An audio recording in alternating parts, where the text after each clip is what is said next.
ጥቅስ ላንብብላችሁ ዛሬ ከምናጠናው አንፃር። እባብም እግዚአብሔር አምላክ ከፈጠረው ከምድር አውሬ ሁሉ ይልቅ ተንኮለኛ ነበረ። ሴቲቱም በውኑ እግዚአብሔር ከገነት ዛፍ ሁሉ እንዳትበሉ አዟልን አላት። ማናት ያች ሴት? ሔዋንን ጥያቄ ይጠይቃል። ሲላት ምን ትላለች? ሴቲቱም ለእባቡ አለችው በገነት ካለው ከዛፍ ፍሬ እንበላለን፣ ነገር ግን በገነት መካከል ካለው ከዛፉ ፍሬ እግዚአብሔር አለ። ምንድን ነው ያለችው? እግዚአብሔር አለ እንዳትሞቱ ከእርሱ አትብሉ አትንኩትም።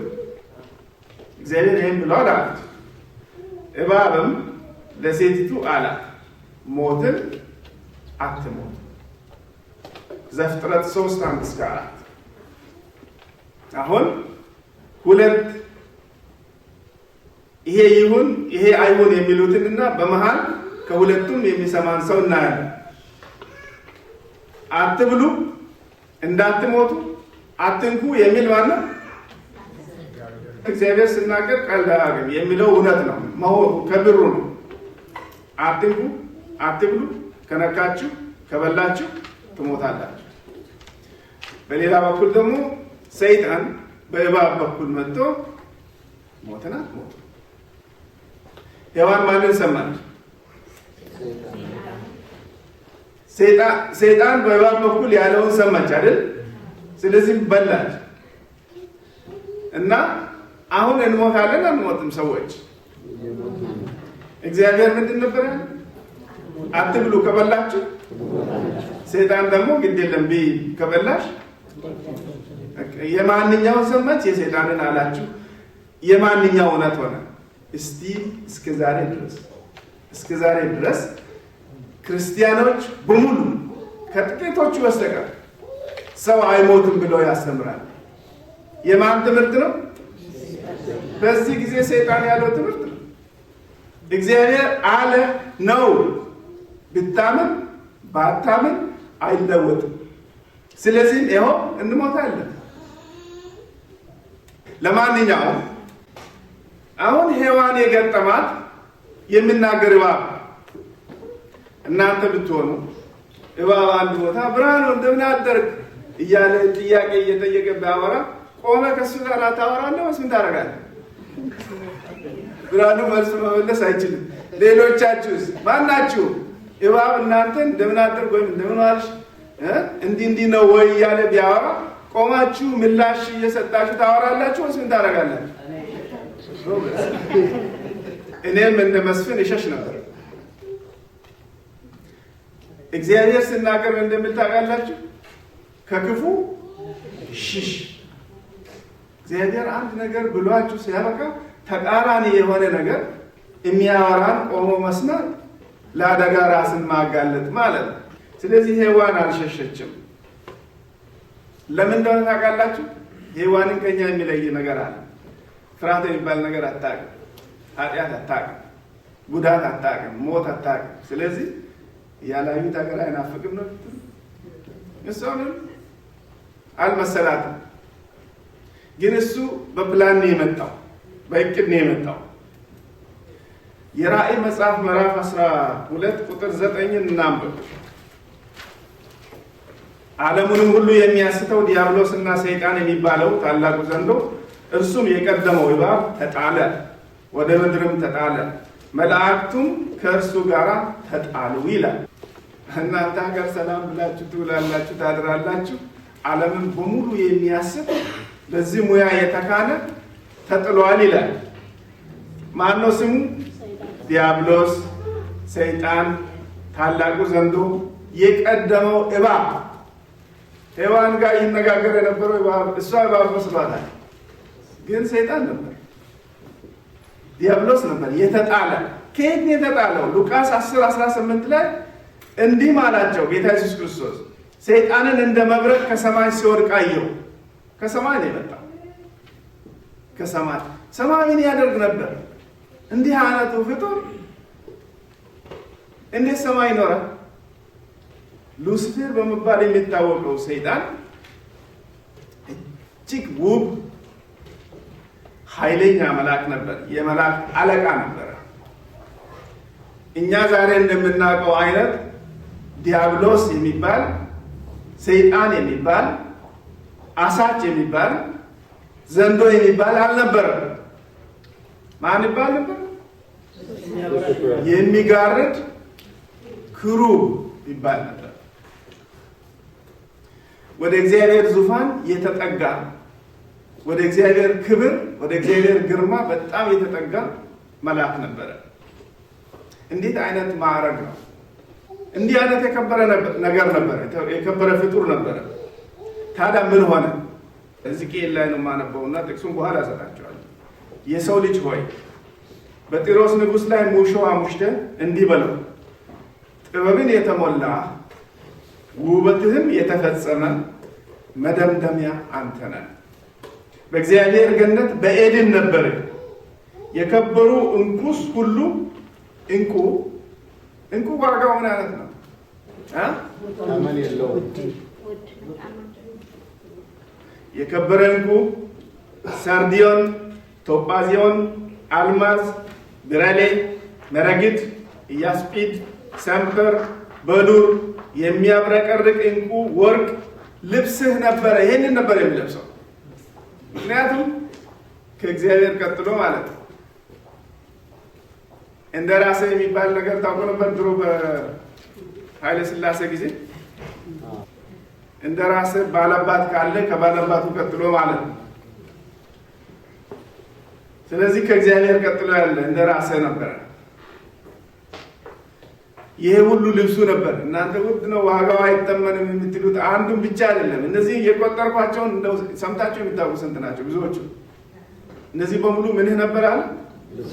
ያኔ ለብስ ነበር። ከእግዚአብሔር ቀጥሎ እሱ ነበር። መላእክትን የሚያዝ እሱ ነበር። ነገር ግን አንተ ልትጋርድ የተቀባ ክሩብ ነበር። እግዚአብሔር ክብር አካባቢ የሚገኝ እሱ ነበር የተቀባ። በተቀደሰው በእግዚአብሔር ተራራ ላይ አኖሩሁ። በእሳት ድንጋዮች መካከል ተመላለስን።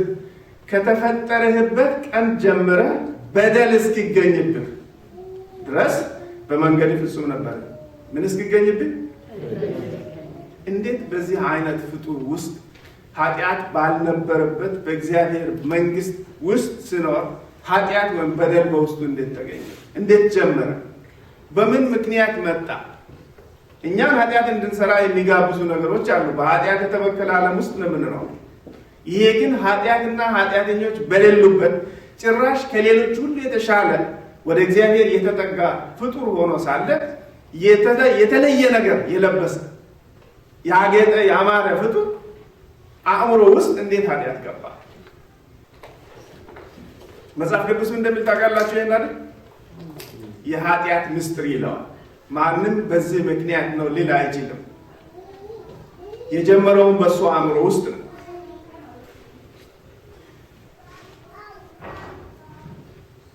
ታዲያ ይሄ የሚያሳየን ወደ እግዚአብሔር ዙፋን ጠጋ ብሎ ስላለ ምንድነው የተመኘው ይመስላችኋል? ያንን ዙፋን ነው የተመኘው እና ፈጣሪ መሆን ፈለገ።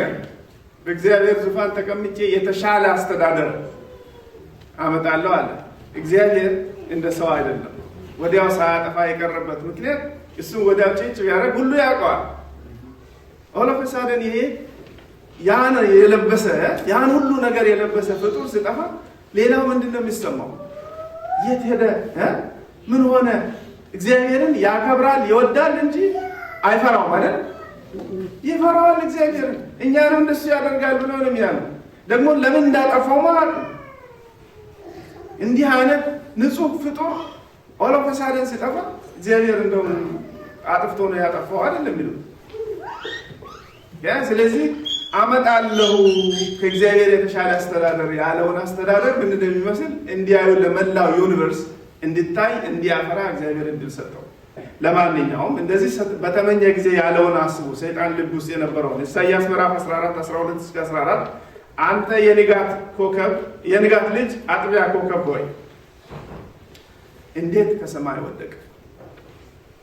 አሕዛብንስ ያዋርድህ አንተ ሆይ እንዴት እስከ ምድር ድረስ ተቆረጠ? አንተም በልብህ ይህንን ነው እግዚአብሔር ያውቅ ነበር። በልብህ ዙፋኔን ከእግዚአብሔር ከዋክብት ከፍ ከፍ አደርጋለሁ። 1 በሰሜን ዳርቻ መሰብሰቢያ ተራራ ላይ እቀመጣለሁ። 2 ከደመናዎች ከፍታ በላይ አድርጋለሁ። 3 በልዑሉም እመሰላለሁ። 4 አንድ ያሳለፍኩት አለ ወደ ሰማይ አድርጋለሁ። 5 ምን እያለ ነው ያለ?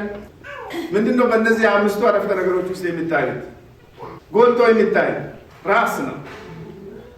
እኔ አድርጋለሁ፣ ከፍ ከፍ አደርጋለሁ፣ እቀመጣለሁ፣ አሁንም አድርጋለሁ፣ በልዑሉ እመሰላለሁ።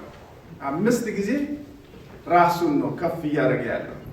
ትዕቢት ወጥሮት የተሰጠው ነገር አልበቃ ብሎት ጥም ይዞት የፈጣሪውን ቦታ ተመኘ። ስለዚህ ምን ሆነ? የተመኘውን አገኘ፣ ወረደ። ጭራሽ አይደል ወደ ምድር ወረደ። አሁን ሔዋንና አዳምን ደግሞ ውሰዱ። እግዚአብሔር በመልኩ በምሳሌ ነው አይደል የፈጠራቸው። የመላይቱ የዚች ፕላኔት ምኖች አድርጎ ነው የሾማቸው። አስተዳዳሪ፣ ኃላፊ አድርጎ ገዥ አድርጎ ነው የሾማቸው። ልብስ የሚታጠብ የሚያረጅ የሚገዛ ልብስ አይደለም የለበሱት። የእግዚአብሔርን ጸጋ ነበር የለበሱት። የሚበላ ነገር የሚጠጣ ነገር ሳህን መግዛት፣ ጠረጴዛ መግዛት፣ ቤት መስራት አያስፈልጋቸውም ነበር። እግዚአብሔር የሰራውን ቤት ይሄን ይመስላል ብዬ መግለጽ አልችልም። ራሴ እናንተም መግለጽ የምትችሉ አይመስለኝም። እንዲህ አይነት ቦታ ላይ ነበር ያስቀመጣቸው። ልክ በሱ የነበረ መንፈስ በውስጣቸው ሲያስገባ እነሱም ምንድን ነው የተመኙት? እነሱም እንደ እግዚአብሔር መሆን የተመኙት። ምንድን ነው ያላቸው? ይህን በበላችሁ ቀን ሞትን አትሞቱም፣ ዓይናችሁ ይከፈታል፣ እንደ እግዚአብሔርም ትሆናላችሁ፣ ክፉና ደጉን የምትለዩ አይደለም ያለ። የተመኘውን ነገር እንዳጣ ያውቃል፣ ሊሆን እንደማይችልም ያውቃል። አሁን እየፈለገ ያለው ምንድን ነው? እነሱ የእሱ ተከታይ እንደሆኑና ምድሪቱን ሊቆጣጠር ነው የሚፈልገው። ከእግዚአብሔር ጋር የሚዋጋበትን መቀመጫ መናኸሪያ ይፈልጋል። በሰማይ ከነበረበት እንዲህ አይነት ሀሳብ በጭንቅላቱ ውስጥ ሲያድር መጥቶ እነ ሔዋንን ከማሳቱ በፊት እንደው ዝም ብሎ በሰላም የለቀቀ እንዳይመስላችሁ ምን እንዳደረገ ታውቃላችሁ? ራእይ 12:7-9 ላይ በሰማይም ሰልፍ ሆነ፣ ሚካኤል እና መላእክቱ ዘንዶውን ተዋጋ፣ ዘንዶውን ከመላእክቱ ጋር ተዋጋ፣ አልቻላቸውምም። ወዲያውም ከዚያ ወዲያ በሰማይ ስፍራ አልተገኘላቸውም። ዓለሙንም ሁሉ የሚያስተው ዲያብሎስና ሰይጣን የሚባለው ታላቁ ዘንዶ እርሱም የቀደመው እባብ ተጣለ፣ ወደ ምድርም ተጣለ፣ መላእክቱም ከእርሱ ጋር ተጣሉ ይላል። ስለዚህ እግዚአብሔር ዝም ያለበት ምክንያት የእግዚአብሔር አስተዳደር የእግዚአብሔር መንግስት ምን እንደሚመስል፣ ሰይጣን ያሰበው ሊያቋቁም የፈለገው መንግስት ምን እንደሚመስል፣ እኛም መላእክትም ያልወደቁ ዓለማትም በሙሉ መላው ዩኒቨርስ፣ አሁን ዩኒቨርስ እንኳን አይደለም የሚባለው አይደለም፣ ማልታ ዩኒቨርሶች ራሳቸው ብዙ ናቸው። ይሄ ሁሉ እንዲያቅ እግዚአብሔር ዝም አለ። አሁን ሰይጣን አስተዳደሩ ምን ይመስላል ተብላችሁ ብትጠየቁ ማናችሁ የምትደግፉት የሰይጣን አስተዳደር? በእኛ በኩል ስራውን ሊሰራ ይፈልጋል። አሁን እኛ ክርስቲያን የምንባል ሰዎች የእግዚአብሔርን ስም የምንጠራ ሰዎች በሰውም በመላእክት ፊት ምንድነን ይላል መጽሐፍ ቅዱስ? የምንነበብ ደብዳቤዎች ነን፣ ወይንም ደግሞ ትዕይንት ነን፣ የምንታይ ነገሮች ነን ይላል 1 ቆሮንቶስ 4:9 ላይ። አንዳንድ ጥፋት የሚሰሩትን ሰዎች ጌታ ኢየሱስ ክርስቶስ ምን እንዳላቸው ታውቃላችሁ? እናንተ ከአባታችሁ ከዲያብሎስ ናችሁ፣ የአባታችሁን ምኞት ልታደርጉ ትወዳላችሁ። እርሱ ከመጀመሪያው ነፍሰ ገዳይ ነበረ፣ እውነትም በእርሱ ስላልነበረ በእውነት አልቆመም። ሐሰትንም ሲናገር ከራሱ ይናገራል፣ ሐሰተኛ የሐሰትም አባት ነውና ዮሐንስ 8:44።